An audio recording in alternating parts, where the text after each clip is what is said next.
Scoots and Will Show, Episode 3. This has gone on far longer than all the haters out there thought it would. No one thought it would last. No one thought it would last. Everyone said, we got a lot of responses, Will, after the first episode that said, this is too good to be true. It cannot live on longer than one episode. Here we are. People thought we wouldn't be able to top episode 1. And we have, with one other episode that was better than episode 1. Scott Pellin, Will Fernholz, welcome in to the Scoots and Will Show, episode 3. Now, it's been about a week or so since our last episode. We've kept up on it. Yeah, we've kept up. We've got about 3 weeks. This is the 3rd episode. It'll be up tonight before Will Fernholz leaves this place tonight.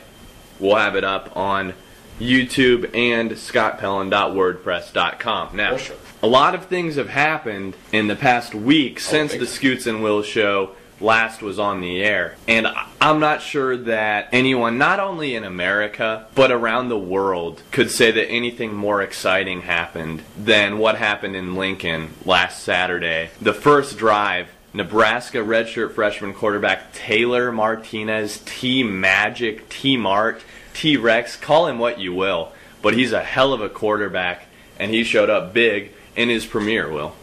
What was surprising, I think, is that, there's a lot of storylines that come into the kickoff of the football weekend, but typically not a whole lot of big matchups, a lot of cupcakes playing against big-name teams, which is expected. Mm-hmm. But what I thought was interesting about Taylor Martinez was that the nation did take notice. You and I are biased Nebraska fans. We're going to talk about Nebraska every single time we get a chance. But what we realized this past week is that he gets the National Rookie of the Week award. And we see him on SportsCenter. He actually got some recognition. He did. And so I think we can go ahead, aside from our biases, and say Taylor has shown that he's a playmaker early in the season. And as Nebraska fans, we can hope that he can keep it up. For those of you that don't know about Taylor Martinez, he last year was 4th on the depth chart at quarterback for Nebraska. Zach Lee started. He was a junior. Cody Green, a true freshman, backed up Zach Lee and actually started against Baylor and Oklahoma because Zach Lee was injured and underperforming. We're not sure which was more so the case, whether it was more his injury or more him just not being a good quarterback, and we may never know because Martinez has really taken the job and run with it after week 1.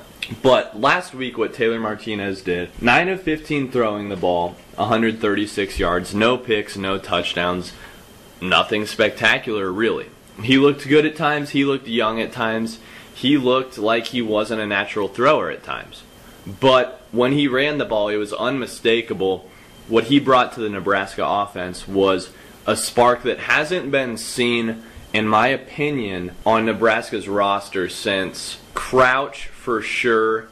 Between Crouch and Martinez, I'd say the most dynamic player was maybe a guy like Corey Ross or Brandon Jackson, who were great players, but Martinez is on a whole nother level as a runner. Whether or not this proves to be a steady quarterback thing for him for the next 3-4 years at Nebraska, that remains to be seen, but the guy can run the ball. And Will, if you have the choice, if you're Sean Watson, Nebraska's offensive coordinator, do you go with a guy like Martinez who, running the ball, is as good of a runner as there is out there in the Big 12, maybe even the country? Or do you go with a game manager, a passer, a guy that can move the chains consistently throwing the ball through the air, but maybe can't make the plays that win you Big 12 championships and national championships? I'm going to have to go with yes, you start Martinez, even though I struggle with this a lot. Me and you have talked about it numerous times that it's obvious what the coaching predicament in Lincoln is, or the coaching predicament for choosing a quarterback is in Lincoln, and that is Martinez is not as good of a thrower as Green or Lee is, but they cannot simply keep him off the field because of his playmaking ability. The guy carried the ball only 7 times last week and got to 127 yards. That's almost 20 yards a carry. That's, I think, 18 yards a carry.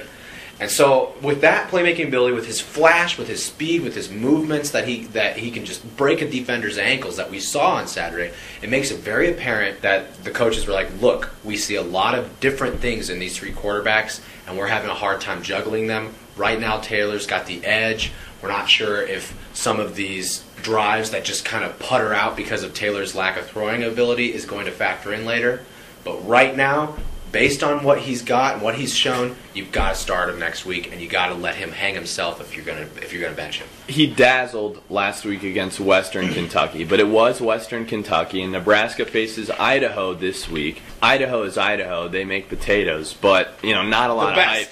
Best potatoes in Idaho. But seriously, they're not a huge name, but they're a better football team than most expect. Talk about the repercussions of Taylor Martinez going out there this week and laying an egg and then opening up a whole new debacle at quarterback for Nebraska if he doesn't show up the same way. You bring up a great point, because I think a lot of people across the country, not just in Lincoln and in Idaho, are thinking to themselves, okay, this is supposed to be a cupcake matchup for Nebraska, again, like a Western Kentucky, but it truly isn't. Idaho's going to show up. They're very well coached. They've got a great threat at quarterback in Enderle. Nathan Enderle. Nathan Enderle, who threw for more than 300 yards last week and 2 touchdowns. He was an actual a commit. Was he ever committed to Nebraska? He went to high school in North Platte. Nebraska tried to get in on him late, but It was too late, and he remained loyal to Idaho. Well, to answer your question, Nebraska faces a lot of troubles if they go out. Let's say Taylor does lay an egg. Let's say he struggles. Let's say the offense struggles, but they get it out. We still get the win, which I assume we will, by at least 13 points. Yeah, a couple touchdowns. But he lays an egg. We win 24-10. Let's say that. You're right. It's going to open up the controversy again. Fans, sports writers, everyone's going to be like, this guy made it obvious that he cannot throw even with his playmaking ability. Maybe we want more of a field general. Maybe we should move towards Green, who was the initial thought for the future of the program. Between the last 3 ranked teams Nebraska played last year, they gave up 15 points. But Nebraska's defense came out and struggled a little bit against Western Kentucky last week, giving up 179 yards on the ground, 299 yards total. Are you worried? I'm not, especially because of the confidence that Bo has. And I've come to a point where you have to be confident in Bo with what he puts on the field as a defensive specialist. And he has said a lot of the problems we had with the run game, a lot of the sloppiness, really came from mental mistakes from the linebackers. Missing shifts and just bonehead mistakes. Whaley's already been benched for Eric Martin. He said this week he felt great about the strides that have been made in the defensive side of things. I do think they might have some struggles again, but it's a step-by-step thing with this defense. I have no doubt in my mind by the end of this season, once again, we'll be in the top 5 for defense. Nebraska came out better defensively last week than they did a year ago in their first game against Florida Atlantic. So we know how it ended up last year, so we'll see where that goes. Sports Illustrated said Martinez might just be the missing piece that Nebraska needed offensively to really make themselves a contender in the national championship race. We'll find out a lot more about that 2 weeks from now in Seattle when Nebraska travels to face Washington. Segment number 1 in the books. What do you think? I think that was great. Killed it. 9.5 out of 10, if you ask me. If we're going to get this of how we did the first episode, second episode, third episode, we've just continually gotten better, which is obvious. It's insane because the first episode was perfect. And there was not a single mistake. No, not a single one. Segment 2, around the turn, Kansas football. They've got a team, and we're going to talk about it next.